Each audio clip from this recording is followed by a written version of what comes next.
भाजपा की परिवर्तन रथ यात्रा नैना देवी से शुरू। केंद्रीय स्वास्थ्य मंत्री जेपी नड्डा ने हरी झंडी दिखाकर किया रवाना। कहा, चुनाव में भाजपा को मिलेगा प्रचंड बहुमत। भाजपा की रथ यात्रा को कांग्रेस पार्टी ने बताया पाखंडबाजी। कहा, अपनी नाकामियों को छिपाने का कर रही भाजपा प्रयास। 2 साल से एम्स का राग अलाप रहे नड्डा, धरातल पर कुछ नहीं कर पाए। बिलासपुर जिला के कपहाड़ा में दरार से बुजुर्ग की गला काटकर हत्या। बीच बचाव कर रही पत्नी का भी काटा हाथ। गांव वालों ने आरोपी को पकड़कर किया पुलिस के हवाले। और होशियार सिंह की हत्या के बाद बड़े अधिकारी भी सजग। हमीरपुर में फॉरेस्ट गार्ड्स को सुरक्षा हथियार देने की उठाई मांग। कहा, सरकार को सौंपी गई रिपोर्ट।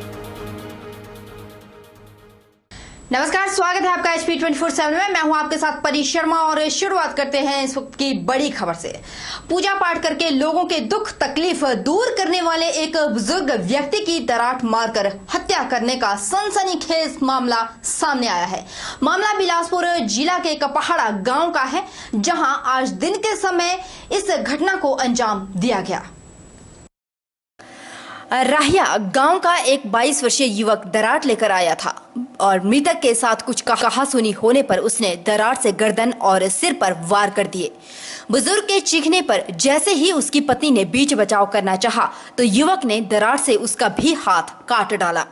चीख पुकार मचने के बाद तुरंत गांव वाले इकट्ठे होने से युवक वहां से भाग निकला, जिसे ग्रामीणों ने घेरबंदी करके घटनास्थल से 3 किलोमीटर दूर जाकर पकड़ लिया।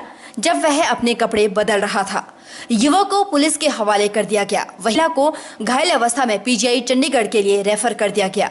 SP बिलासपुर राहुल नाथ ने मौके का मुआयना किया और बताया गया कि पुलिस ने हत्या का मामला दर्ज कर छानबीन भी शुरू कर दी। बता दें कि हादसे में मारा गया बुजुर्ग रिटायर्ड अध्यापक है।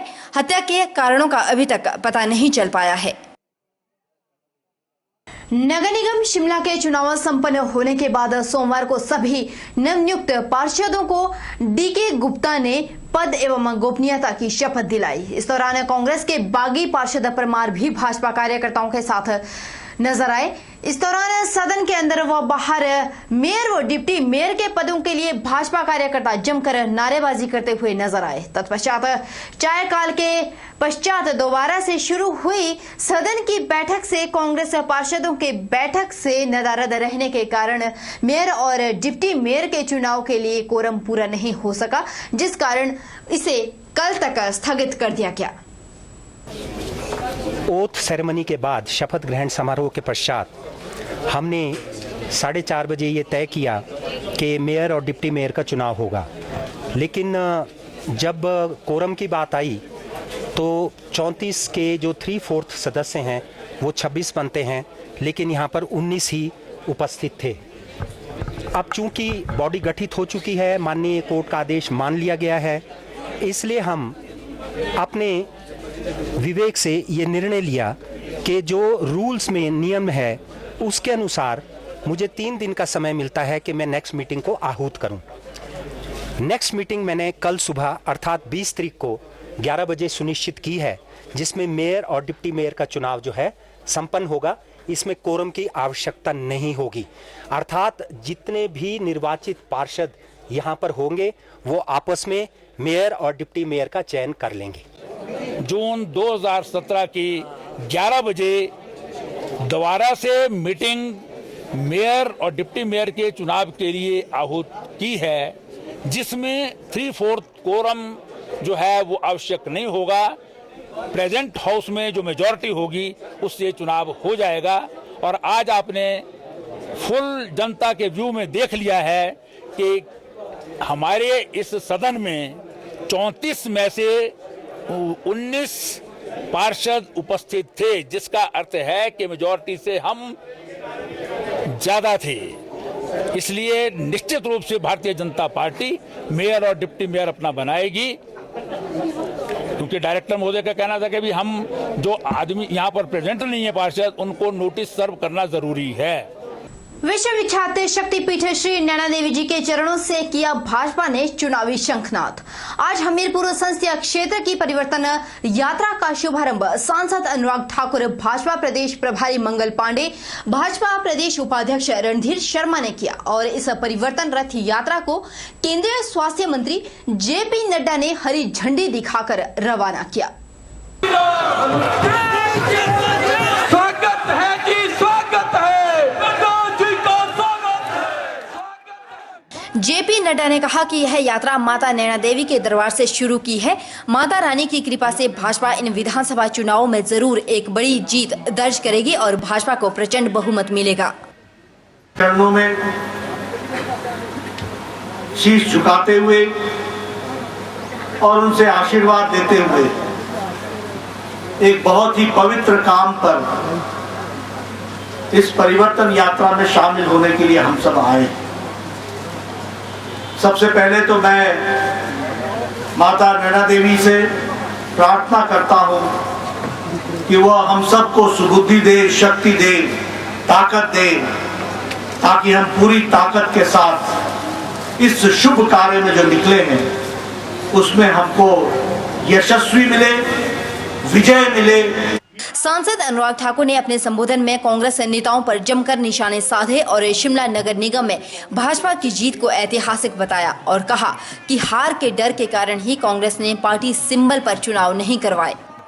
शिमला के हुए हमने भोरंज में भी कांग्रेस को चित किया और शिमला में भी कांग्रेस को ऐसी पटकनी दी है जो जनता पार्टी जिंदाबाद, जिंदाबाद, जिंदाबाद। मित्रों, चुनाव में हार जीत होती है, जिंदाबाद, जिंदाबाद। चुनाव में हार जीत होती है, लेकिन कांग्रेस ऐसी पार्टी है कि जिसका पूरे देश से नामो निशान मिट रहा है। जब शिमला नगर निगम के चुनावों की बात आई तो कांग्रेस ने पहले कहना शुरू कर दिया हम चुनाव नहीं करेंगे। जब कोर्ट ने कहा कि चुनाव तो करना होगा 19 तारीख से पहले, तो कांग्रेस ने सिंबल पर चुनाव नहीं करवाया। कांग्रेस अपने पंजे के निशान से डर गई कि पंजा उनके मुंह पर इतनी जोर से पड़ेगा कि लोग उनको वापस नहीं चुनेंगे। वहीं हिमाचल भाजपा प्रभारी मंगल पांडे ने कहा कि अगर प्रदेश के मुख्यमंत्री अपना किला ही नहीं संभाल पाए तो बाकी के बचे हिमाचल में उनकी क्या हालत होगी, यह विधानसभा चुनावों में पता चलेगा। उन्होंने कहा कि प्रदेश की जनता ने अब कांग्रेस सरकार को चलता करने का मन बना लिया। कोने से हमने भारतीय जनता पार्टी ने इस परिवर्तन रथ यात्रा के माध्यम से चुनावी लड़ाई की शुरुआत कर दी। चुनाव का बिगुल बजा दिया। चुनाव आयोग तो बाद में बिगुल बजाएगा, लेकिन भारतीय जनता पार्टी ने यह महसूस किया कि हिमाचल की जनता जल्द से जल्द वीरभद्र सिंह की सरकार से छुटकारा चाहती है, वीरभद्र सिंह को हटाना चाहती है, बदलना चाहती है। भारतीय जनता पार्टी द्वारा प्रदेश में चलाई जा रही रथ यात्राओं को पाखंड करार करते हुए अपनी नाकामियों को छिपाने का प्रयास बताया। बिलासपुर में कांग्रेस के राज्य महासचिव रामलाल ठाकुर ने रथ यात्राओं पर पलटवार करते हुए कहा कि 3.5 सालों में केंद्र सरकार ने जनता को महज मूर्ख बनाने और ठगने का काम किया है। देश भर की जनता महंगाई से बुरी तरह से त्रस्त है, लेकिन केंद्र सरकार को उससे कोई सरोकार नहीं। उसके बाद जो है वो कोई 3-3.5 करोड़ जो नौजवान थे उनको जो है वो अपने रोज़गार खोना पड़ा। इंडस्ट्रियों का जो है वो प्रोडक्शन जो है वो डाउन चली गई। महंगाई कहाँ पे है? महंगाई को कम करने के लिए 100 दिन का टाइम मांगा था। आज दालों का क्या भाव है, आज खाद्यान्नों का क्या भाव है, ये सारी चीज़ें लोगों के सामने है और उस पर पर्दा डालने के लिए जो है आज भारतीय जनता पार्टी इस प्रकार के जो पाखंड है उनको करने के लिए जो है वो चाहे हिमाचल प्रदेश के चुनाव हो, चाहे वो मैं कहूँगा बाकी राज्यों के चुनाव हो, उनको ध्यान में रखते हुए फिर दोबारा से लोगों को ठगने का प्रयास हो रहा है। और आज 3.5 साल के बाद ज़मीन पे जब कुछ भी नज़र नहीं आ रहा है तो इस प्रकार के पाखंड जो है वो करने में ये माहिर हैं और उसमें लगे हुए हैं। रामलाल ठाकुर ने केंद्रीय स्वास्थ्य मंत्री जेपी नड्डा पर भी निशाना साधते हुए कहा कि हिमाचल को करोड़ों रुपए दिलाने के राग अलापने वाले नड्डा पिछले 2 सालों से बिलासपुर जिले के लिए एम्स का भी राग अलाप रहे हैं। सरकार ने एम्स के लिए जमीन भी अलॉट कर दी, लेकिन नड्डा अभी तक भी एम्स की नोटिफिकेशन तक नहीं करवा पाए। लेकिन नड्डा जी मुझे बता दें कि वो जिस एम्स के बारे में 2 सालों से आप बोल रहे हैं उसकी आप नोटिफिकेशन क्यों नहीं कर रहे हैं? अब जब चुनाव आ रहे हैं, क्योंकि अगले भी चुनाव आने वाले हैं, पार्लियामेंट के चुनाव भी होंगे, तो मुझे ये बताया जाए कि नड्डा जी जब आप पूर्णतः मंत्री है, बिलासपुर जिला से आपका संबंध है, हिमाचल प्रदेश के आप भारतीय जनता पार्टी के जो है वो वरिष्ठ नेता हैं, मैं कहूँगा भारतीय जनता पार्टी का आप नेशनल लेवल पे भी आप जनरल सेक्रेटरी हैं, मंत्री भी दिल्ली में है, तो कारण क्या है कि आपने अपने बिलासपुर जिला में जो एम्स खुलना है उसकी आपने नोटिफिकेशन नहीं करी। दूसरे मैं इनसे ये कहना चाहूँगा कि कृपया करके बताएं कि कहाँ के लिए आपने किस नेशनल हाईवे के लिए आपने पैसा दिया। अनाउंसमेंट तो आपने 60,000 करोड़ रुपए की अनाउंसमेंट कर दी, लेकिन उसमें से कितना पैसा मिला ये भी तो बताएं। और मैं ये कहना चाहूँगा कि इस प्रकार की घोषणाएं जो हैं वो कई बार लोगों को मूर्ख बनाने वाली है।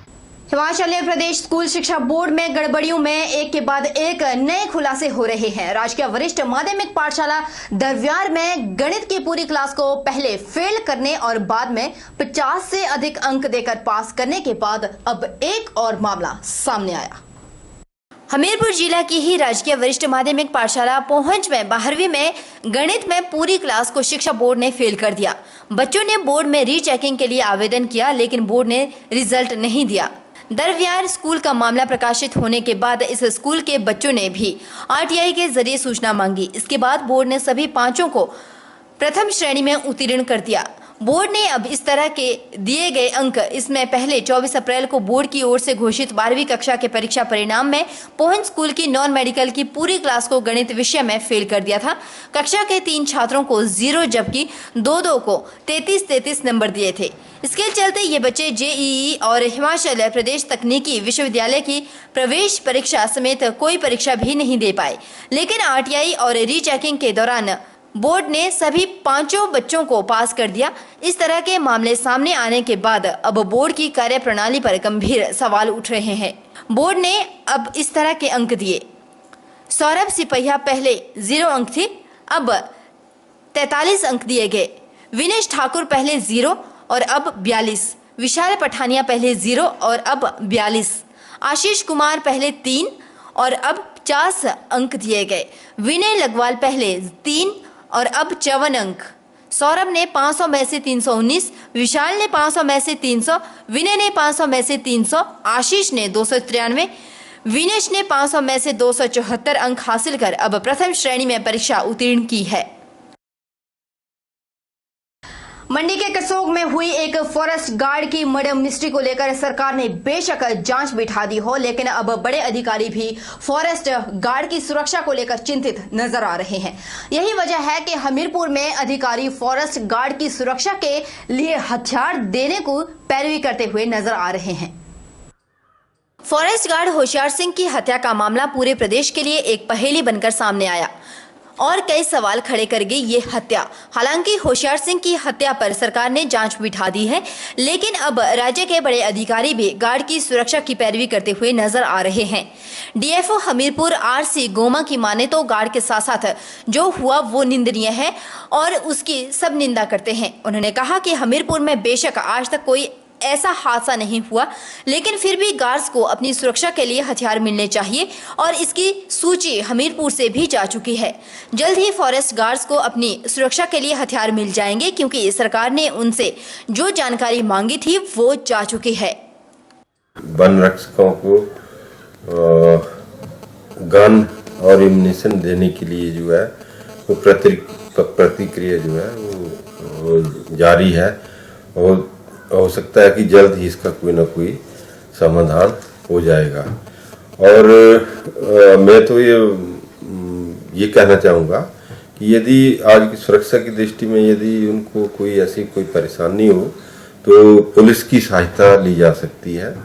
पुलिस हमें रिपोर्ट करें या अपने उच्च अधिकारी रेंज अफसर को रिपोर्ट करें, डीएफओ को करें कि उनको कोई ऐसा कोई थ्रेट है या कोई किसी प्रकार का, तो पुलिस की सहायता भी जो है इसमें ली जा सकती है। यहाँ रुकेंगे एक छोटे से ब्रेक के लिए। ब्रेक के उस पार आपको बताएंगे कि मेयर की कुर्सी के लिए किस तरह से जोर आजमाइश हो रही है।